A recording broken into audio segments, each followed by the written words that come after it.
खुद को इंट्रोवर्ट कहना तुम्हारी सबसे बड़ी वीकनेस है। कैसे कुछ लोग बगैर कुछ किए सीक्रेटली ही क्रेडिट ले जाते हैं। तुम्हारा अपने बारे में बड़ी बड़ी बातें करना तुम्हारे अगेंस्ट एक वेपन के तौर पे यूज हो सकता है। तो आज की इस वाली वीडियो को एंड तक जरूर देखना, क्योंकि ये रूल्स किसी गेम के नहीं बल्कि पावर के हैं। तो वीडियो को स्टार्ट करते हैं। Law number 1, never outshine to the master. देखो, इस लॉ का मतलब ये है, कभी भी अपने सीनियर, अपने बॉस या अपने लीडर को इनसिक्योर फील मत करवाओ, वरना वो तुम्हारी ही ग्रोथ रोकेंगे। चलो इसको एक एग्जांपल से समझाता हूँ। फॉर एग्जांपल, तुम किसी कंपनी में काम करते हो और अपने बॉस से ज़्यादा बेटर हो। किसी मीटिंग के दौरान तुम अपने बॉस से ज़्यादा आउटशाइन करते हो और बेटर सजेशन देते हो। अब इससे होगा ये कि तुम्हारा बॉस इनसिक्योर फील करेगा और वो खुद को तुम्हारा कॉम्पिटिटर मानेगा। और अब उसको एक चीज़ का डर होगा कि तुम कहीं उसकी जगह ना ले लो, तो अब वो तुम्हें टारगेट करेगा, तुम पर ज़्यादा काम देगा और मे भी तुम्हारी सैलरी भी डिडक्ट करे। लेकिन अगर तुम इसी की जगह मीटिंग में कहते हो कि ये सब कुछ मैंने अपने बॉस से सीखा है, स्पेशल थैंक्स माय बॉस, जब तुम ये लाइन्स बोलोगे तो तुम्हारा बॉस इनसिक्योर फील नहीं करेगा, बल्कि वो सिक्योर फील करेगा और खुद पर प्राउड करेगा, और वो तुम्हारी ग्रोथ करने में हेल्प करेगा। और एट द एंड तुम बगैर किसी कंपटीशन के साइलेंटली ग्रो कर जाओगे। अगर मैं तुमसे कहूँ कि तुम्हें ज़्यादातर धोखे तुम्हारे दुश्मनों से नहीं बल्कि तुम्हारे दोस्तों से मिलते हैं, तो शायद तुम मेरी बात से एग्री करोगे। यही पावर को लॉ नंबर 2 कहता है, never put too much trust on your friends. देखो, इस दुनिया में तुम जिनके सबसे ज़्यादा करीब हो वो कोई और नहीं बल्कि तुम्हारे दोस्त हैं। तुम अपने दोस्तों पर हद से ज़्यादा ट्रस्ट करते हो, और ये दोस्त कब दुश्मन में बदल जाए कोई पता नहीं। और इन दैट केस, अगर तुम अपने सारी पर्सनल इन्फॉर्मेशन, अपनी वीकनेसेस और अपनी स्ट्रेंथ्स अपने दोस्तों से शेयर करते हो, तो believe me, on that spot जब वो तुम्हारे एनिमी बनेंगे तो वो तुम्हारा नेक्स्ट मूव भी प्रिडिक्ट कर लेंगे। लेकिन अगर तुम सिर्फ लिमिटेड इन्फॉर्मेशन ही शेयर करते हो तो तुम सेफ रहोगे। और इसी लॉ का एक अल्टरनेट ऑप्शन है, यूज योर एनिमीज। देखो, तुम्हारे फ्रेंड्स को कभी भी लॉयल्टी प्रूव नहीं करनी पड़ती, इसलिए वो ट्रस्ट के इतने काबिल नहीं होते। लेकिन तुम्हारे एनिमीज को हमेशा लॉयल्टी प्रूव करनी पड़ती है, क्योंकि वो शुरू में तुम्हारे एनिमी थे और अब वो तुम्हारे फ्रेंड बने हैं। और इसलिए तुम्हारे फ्रेंड्स से ज़्यादा तुम्हारे एनिमीज ट्रस्ट के काबिल हैं। Law number 3, conceal your intention, never reveal your next move. देखो, इस लॉ का मतलब ये है, कभी भी अपना नेक्स्ट मूव पहले से रिवील मत करो, वरना लोग उसको तुम्हारे अगेंस्ट एक वेपन की तरह यूज़ करेंगे। चलो इसको एक एग्जांपल समझाता हूँ। फॉर एग्जांपल, इस बार तुम्हें एग्जाम्स में सबसे अच्छे नंबर लाने हैं, तो तुम ये बात अगर पहले ही से लोगों को बता दो तो लोग पूरी कोशिश करेंगे कि वो तुमसे ज़्यादा नंबर ले पाएँ, और तुम्हारे कॉम्पिटिटर्स एक अलर्ट मूड में होंगे और वो अपना बेस्ट ट्राई करेंगे। लेकिन इन सेकंड केस, अगर तुम किसी को नहीं बताते कि तुम क्या करने जा रहे हो, तो लोग अलर्ट नहीं होंगे और ना ही तुम्हारे कॉम्पिटिटर्स को पता चलेगा। In short, at the end तुम वाकई में अच्छे मार्क्स स्कोर कर लोगे। तो ये लॉ यही कहता है, कभी भी अपना नेक्स्ट मूव पहले ही से प्रिडिक्ट मत होने दो। जितना ज़्यादा तुम अनप्रिडिक्टेबल रहोगे, उतना ही ज़्यादा तुम सक्सेसफुल हो पाओगे। Law number 4, always speak less than necessary, never explain too much because it's your weakness. देखो, इस लॉ का मतलब यह है, हमेशा ज़रूरत से कम बोलो, क्योंकि जितना ज़्यादा तुम बोलते हो, एक्सप्लेन करते हो, उतने ही ज़्यादा तुम वीक दिखते हो। चलो इसको एक एग्जांपल समझाता हूँ। फॉर एग्जांपल, तुम्हारे एग्जाम से कोई इंसान तुमसे आके पूछता है कि एग्जाम कैसा गया।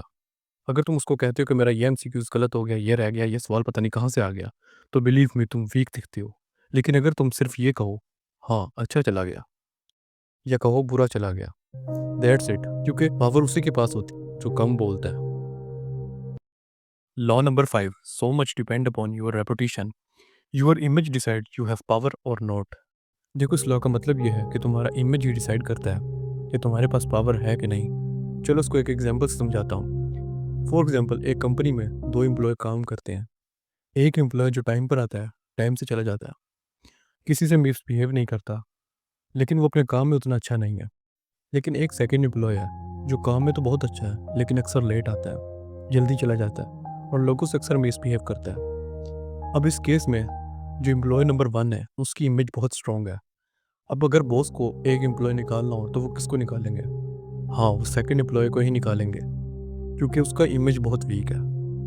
इन शॉर्ट, जिसका जितना इमेज स्ट्रॉन्गर होगा उतना ही वो पावरफुल होगा। इसलिए हमेशा अपना इमेज स्ट्रॉन्ग रखो, क्योंकि तुम्हारी रेपुटेशन ही डिसाइड करती है कि तुम्हारे पास पावर है कि नहीं।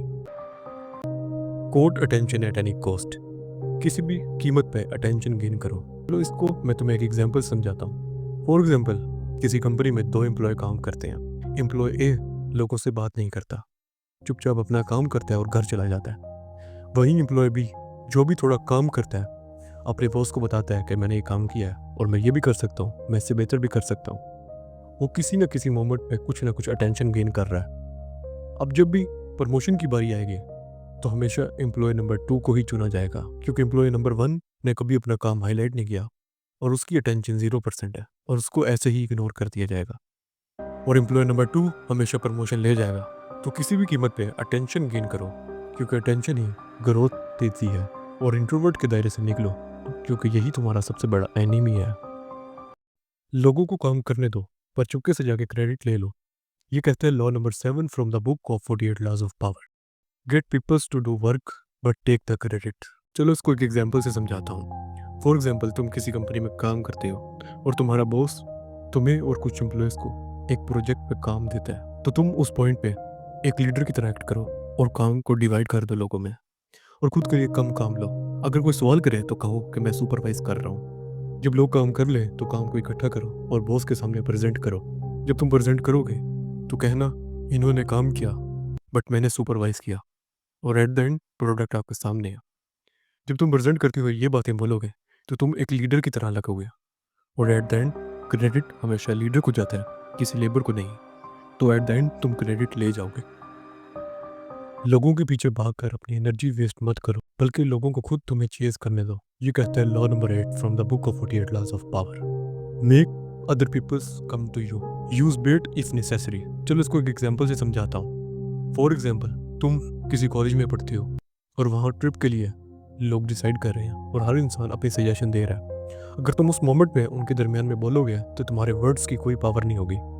तो बेहतर यही होगा कि तुम थोड़ा दूर रहो।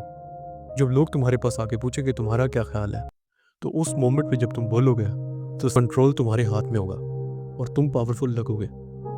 इसी तरह तुम किसी कंपनी में काम करते हो तो कभी भी जहाँ लोग सजेशन दे रहे हो वहाँ उसी मोमेंट पे सजेशन मत देना, बल्कि पास दो। जब लोग तुमसे पूछें तभी बोलो। यही तुम्हें अथॉरिटी देता है और तुम्हें पावरफुल दिखाता है। कभी भी आर्ग्यूमेंट मत करो, बल्कि अपने एक्शन से जीतो। यही कहता है law number 9 from the book of 48 laws of power. Never put in argument but show result with your action. चलो इसको एक एग्जांपल से समझाता हूँ। फॉर एग्जांपल, अगर तुम बॉस के सामने जाकर कहते हो बार बार कि ये प्रोजेक्ट मैंने अच्छा किया था, ये उससे बेहतर था, एट द रिजल्ट बॉस तुम्हें इग्नोर कर देगा। लेकिन ऑन द सेकेंड हैंड, अगर तुम साइलेंटली अपने प्रोजेक्ट में इम्प्रूव करते रहो, पहले से बेहतर करते रहो और खुद के बारे में कुछ भी ना कहो, तो बॉस तुम्हें नोटिस करेगा और एट द एंड तुम नज़रों में आओगे और एट द एंड तुम ग्रो भी कर जाओगे। जो इंसान हमेशा बातें करता है वो इंसान कभी एक्शन नहीं करवाता, और जो अपने एक्शन से काम दिखाता है वो हमेशा ग्रो कर जाता है। तुम्हारे साथ बैठने वाले लोग तुम्हें डिमोटिवेट करते हैं। ये कहता है law number 10 from the book of 48 laws of power. Infection, avoid the unhappy and unlucky. देखो, तुम्हारे ग्रुप में भी कोई ना कोई एक ऐसा इंसान ज़रूर होगा जो बात बात पे डिप्रेशन पे चला जाता है या डीमोटिवेट फील करता है या कहता है कि इस चीज़ का कोई फ़ायदा नहीं। अगर तुम इन तरह के लोगों के साथ रहते हो तो बिलीव मी, तुम भी बहुत जल्दी डिप्रेशन में जाने वाले हो, क्योंकि इस तरह के लोगों की नेगेटिव एनर्जी तुम्हें भी इफेक्ट करती है और तुम्हारा माइंडसेट चेंज करती है, और आहिस्ता आहिस्ता तुम भी इन्हीं जैसे होने लगते हो और डिप्रेशन और डीमोटिवेशन फील करते हो। तो जितना हो सके इस तरह के लोगों से दूर रहो और डिस्टेंस बना के रखो, क्योंकि ये लोग तुम्हारा भी माइंडसेट चेंज कर सकते हैं। तो ऐसे लोगों को अवॉइड करो और अपनी खुद की ग्रोथ पे फोकस करो। आज के लिए बस इतना ही। मिलूंगा आने वाली वीडियो में। जाते हुए चैनल को सब्सक्राइब कर दो और वीडियो को लाइक कर दो।